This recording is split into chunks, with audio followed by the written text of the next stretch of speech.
మీరెప్పుడైనా విన్నారా? ఒక దేశం ఇంకో దేశం అకౌంట్‌లో ఉన్న లక్షల కోట్లని పట్టపగలే మాయం చేసిందని? గన్ లేదు, బాంబ్ లేదు, యుద్ధం కూడా లేదు. కేవలం ఒకే ఒక క్లిక్ అంతే. డబ్బులు మొత్తం మాయం.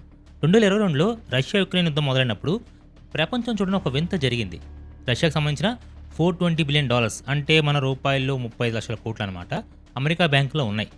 అమెరికా డబ్బును ఫ్రీజ్ చేసేసింది. ఇక ఈ డబ్బు మీది కాదు, నాది, దిక్కున చోట చెప్పుకో అని తేల్చి చెప్పింది.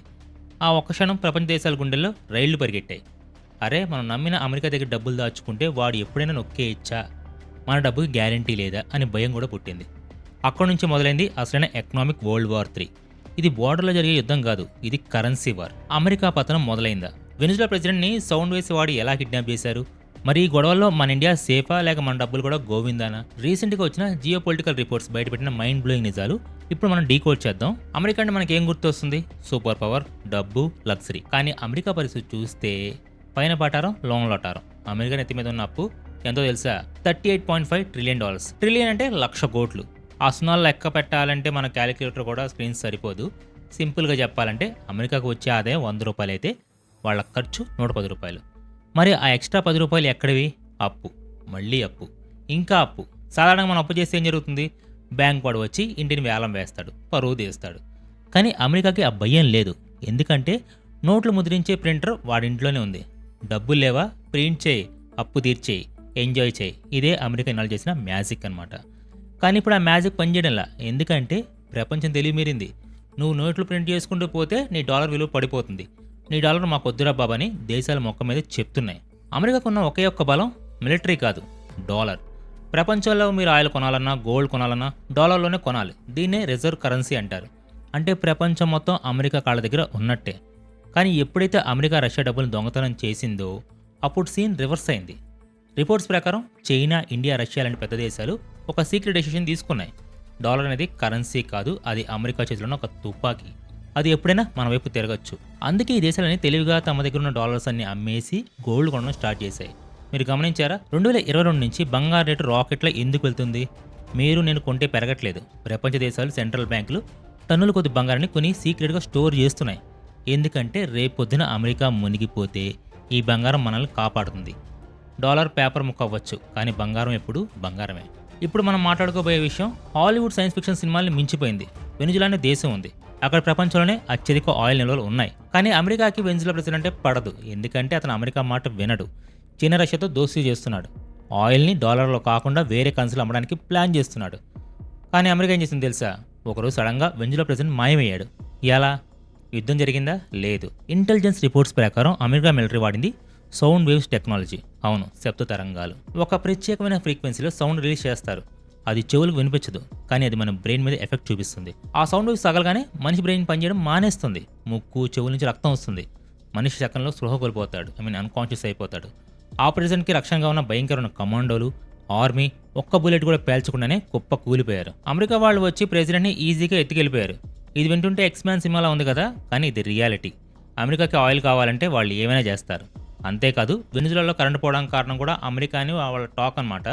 వాళ్ళొక మాల్వేర్ అంటే కంప్యూటర్ వైరస్ లాంటిని పంపి వెనిజులా పవర్ గ్రిడ్ని షట్ డౌన్ చేశారంట. దేశం మొత్తం చీకటి, ప్రెసిడెంట్ కిడ్నాప్, ఆయిల్ అమెరికా కంట్రోల్లోకి. ఇది అమెరికా దాదాగిరి. సరే, మరి అమెరికా పతనాన్ని చైనా ఎలా వాడుకుంటుంది? చైనాకు తెలుసు డాలర్ పని అయిపోయింది అని. అందుకే చైనా పిచ్చి పట్టినట్టు గోల్డ్ కొంటుంది. చైనా ప్లాన్ ఏంటంటే తన కరెన్సీ యువాన్ రుద్దడం కాదు, చైనా ఒక కొత్త బిజినెస్ మోడల్ తెస్తుంది. మీరు నాతో బిజినెస్ చేయండి, నా కరెన్సీ తీసుకోండి. ఒకవేళ మీకు నా కరెన్సీ మీద నమ్మకం లేకపోతే దాన్ని నా దగ్గరే ఇచ్చేసి గోల్డ్ తీసుకెళ్ళండి. దీన్నే గోల్డ్ బ్యాక్డ్ ఎకానమీ అంటారు. ఇది అమెరికాకి చెక్మేట్. ఎందుకంటే అమెరికా దగ్గర ప్రింటర్ ఉంది, కానీ చైనా దగ్గర రియల్ గోల్డ్ ఉంది. పేపర్ కావాలా, బంగారం కావాలంటే ప్రపంచం ఏం కోరుకుంటుంది? కోర్స్ బంగారమే. ఇప్పుడు అసలు యుద్ధం ఆయిల్ కోసం కాదు, సెమీ కండక్టర్స్, చిప్స్ కోసం. మీ చేతిలో ఉన్న ఫోన్, ఇంట్లో ఉన్న ఏసీ, రోడ్డు మీద వెళ్లే కార్, ఆకాశంలో ఎగిరే రాకెట్, ఏది పని చేయాలని చిప్స్ కావాలి. ప్రపంచంలో 90% అడ్వాన్స్డ్ చిప్స్ ఎక్కడ తయారవుతాయి? తైవాన్ అనే చిన్న దేశంలో. చైనా కన్నా తైవాన్ మీద ఉంది. అమెరికా వెనిజులాని ఎలాగైతే కంట్రోల్ చేసిందో చైనా కూడా తైవాన్ని అలాగే కంట్రోల్ చేయబోతుంది. అమెరికా ఎన్నాళ్ళు తైవాన్ జోలికి వస్తే ఊరుకోను, యుద్ధం చేస్తామని డైలాగులు చెప్పింది. కానీ వెనిజులా ఇన్సిడెంట్ తర్వాత చైనాకు అర్థమైంది అమెరికాకి నీతులు చెప్పే అర్హత లేదు అని. చైనా తైవాన్ ఆక్రమించుకుంటే మిలిటరీతో కాదు, హాంకాంగ్లో పొలిటికల్గా ప్రపంచం మొత్తం చైనా కాళ్ల దగ్గరే మోకరలాల్సిందే. ఎందుకంటే చిప్స్ లేకపోతే గూగుల్ లేదు, టెస్లా లేదు, ఐఫోన్ లేదు. ప్రపంచం స్తంభించిపోతుంది. టెక్నాలజీలో కూడా చైనా అమెరికాను దాటేసింది. రీసెంట్గా వచ్చిన డీప్ సిక్ చైనా ఏఐ చూశారు కదా.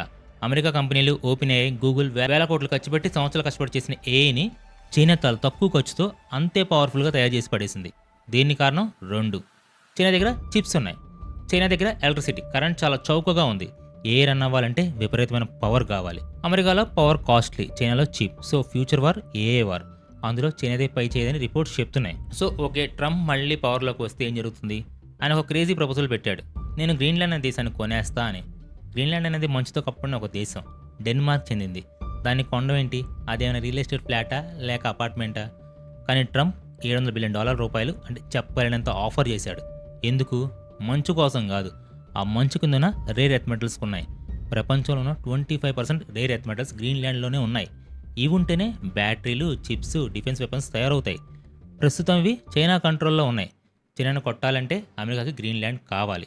అండ్ యూరోప్ దేశాలు కూడా భయపడుతున్నాయి, వీడు గ్రీన్లాండ్ని కొనేస్తే రేపు మనల్ని కూడా రేటు కట్టి కొనేస్తాడు అని. ట్రంప్ రూల్స్ని బ్రేక్ చేస్తున్నాడు. అమ్మకపోతే లాక్కుండా అనే రేంజ్లో అమెరికా బిహేవ్ చేస్తుంది కూడా. ఇవన్నీ జరుగుతుంటే మన ఇండియా ఏం చేస్తుంది? ఒకప్పుడు అమెరికా తుమ్మితే ఇండియాకి జ్వరం వచ్చేది. కానీ ఇప్పుడు సీన్ మారింది, సీనుగాడు మారాడు. ట్రంప్ నేను ఇండియా గుడ్స్ మీద ట్యాక్స్ వేస్తా, టారిఫ్ వేస్తా అని బెదిరించాడు. వెంటనే మన ప్రభుత్వం ఏం చేసిందో తెలుసా? నువ్వు మా మీద ట్యాక్స్ వేస్తే మేము $1, పప్పు ధాన్యాలు, యాపిల్స్ మీద కూడా 30% ట్యాక్స్ వేస్తామని రివర్స్లో వడ్డించింది. ఇది చిన్న విషయం అయితే కాదు. ప్రపంచ సూపర్ పవర్ని చూసి నువ్వు కొడితే నేను తంతా అని చెప్పే ధైర్యం ఇప్పుడు ఇండియాకు వచ్చింది. దీన్నే ఎక్స్పర్ట్స్ బుల్లింగ్ ద బుల్లీ అంటున్నారు. మనం రష్యా దగ్గర ఆయిల్ కొన్నాం, అమెరికా ఏం పీకలేకపోయింది. మనం ఇజ్రాయెల్ని సపోర్ట్ చేసాం, అరబ్ దేశాలు ఏమి అనలేకపోయాయి. ఇదే మన జియో పొలిటికల్ స్ట్రెంత్. ఇండియా ఎప్పుడు ఎవ్వరికీ తొలగించదు. కానీ మన ఇండియాకి ఒక పెద్ద మైనస్ పాయింట్ ఉంది. మనం సర్వీస్ ఎకానమీ, అంటే కోడింగ్ చేస్తాం, కాల్ సెంటర్ నడుపుతాం, సర్వీస్ చేస్తాం, కానీ వస్తువులు తయారు చేయం, అంటే manufacturing. China factory of the world, Sood దగ్గర నుంచి రాకెట్ దాకా అన్నీ అక్కడే తయారవుతాయి. ఇప్పుడు ఇండియా మేక్ ఇన్ ఇండియాతో అది మార్చడానికి ట్రై చేస్తుంది. కానీ రిపోర్ట్స్ ఒక చేదు నిజాన్ని బయటపెట్టాయి. ఇండియాలో ఇన్నోవేషన్ లేదు. మన తెలివైన వాళ్ళందరూ CEOs like Sundar Pichai, Satya Nadella America వెళ్ళిపోతున్నారు. ఎందుకంటే ఇక్కడ వాళ్ళకి వాల్యూ లేదు, ఇన్సెంటివ్స్ లేదు. టాటా, ఇన్ఫోసిస్ లాంటి కంపెనీలు సర్వీస్ మీద ఫోకస్ చేశాయి, కానీ గూగుల్ లాగా సొంత ప్రోడక్ట్స్ తయారు చేయలేదు. ఇది మారకపోతే మనం ఎప్పటికీ చైనా కాలేం. మనం కేవలం బ్యాక్ ఆఫీస్గా మిగిలిపోతాం. అండ్ ఫైనాన్షియల్ డేటా ప్రకారం ప్రస్తుతం వెండి గురించి ఒక షాకింగ్ సీక్రెట్ అయితే నడుస్తుంది. ప్రస్తుతం సిల్వర్ రేట్ ఎందుకు పెరుగుతుంది? ఇండస్ట్రీ డిమాండ్ వల్ల కాదు, అది స్పెక్యులేషన్ వల్ల. సిల్వర్ ఈటీఎఫ్లో పెట్టుబడి 200% పెరిగింది. కానీ అదే టైంలో సిల్వర్ రేట్ పడిపోతుందని కూడా బెట్ కట్టేవాళ్ళు 5 రెట్లు పెరిగారు. అంటే మార్కెట్లో ఒక పెద్ద యుద్ధం జరుగుతుంది.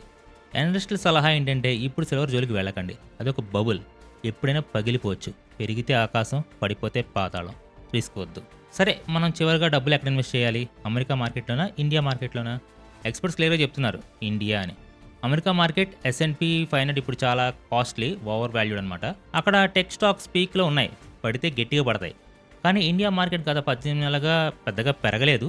సో ఇప్పుడు ఎంటర్ అయితే ఫ్యూచర్లో మంచి రిటర్న్స్ వస్తాయి. పైగా మన దగ్గర పొలిటికల్ స్టెబిలిటీ ఉంది, జీఎస్టీ కలెక్షన్స్ పెరుగుతున్నాయి, పవర్ కన్జంప్షన్ పెరుగుతుంది, అన్ని ఇండికేటర్స్ గ్రీన్లో ఉన్నాయి.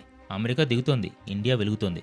సో మీకు 5 ఏళ్ళు టైం ఉంటే India is the place to be. ఈ రిపోర్ట్స్ అన్ని చూశాక మనకు అర్థమైంది ఒకటే, ప్రపంచం మారుతుంది. అమెరికా అనే సింహం ముసలిది అయిపోతుంది, దానికి పళ్ళు కూడా రాలిపోతాయి. డెబ్ట్ అండ్ ఇన్ఫ్లేషన్ వల్ల.